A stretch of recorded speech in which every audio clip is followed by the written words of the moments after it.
Ford is announcing some big news today. They're adding a third shift at their factory in Kansas City.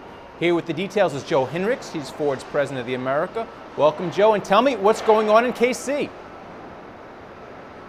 Well, good morning and welcome, yes, from Kansas City. We're here to announce today that we're going to be adding over 2,000 jobs this year here at Kansas City. We're adding a third crew to increase our production of the great F-150 running behind me. And we're also going to start production of the new transit van later this year for launch of summer of 2014. Ford sales are up 18% in April. How important was the F-150 to those sales? It really seems like it's carrying the load literally and figuratively. Well, F-Series were up 24% in April, 19% year-to-date in the U.S., 26% in Canada. So clearly F-Series is helping carry the load.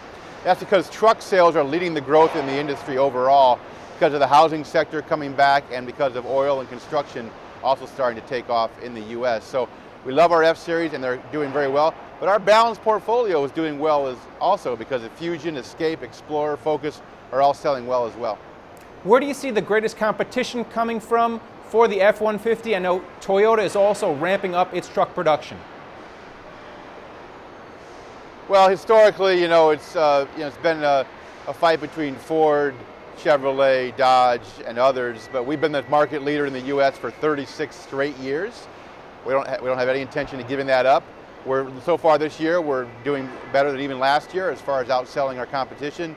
So we love our F-Series trucks and we're going to remain the market leader. Well, clearly you're adding the shift because you need to increase the supply. How can you forecast the demand for the rest of the year? So what do you see through the rest of 2013 and even into 2014? Well, we've said we expect the U.S. industry this year to be between 15 and 16 million units. It's been about 15.5 million so far in the first 4 months of the year. Trucks are leading the way, as we said earlier. And what's really driving it is the truck park is the oldest it's ever been. It's 11 years on average, the age of trucks in the marketplace. And we talked about the fact the housing sector, oil, and other markets are growing. Our economists and our business leaders have been forecasting the growth this year and into next year.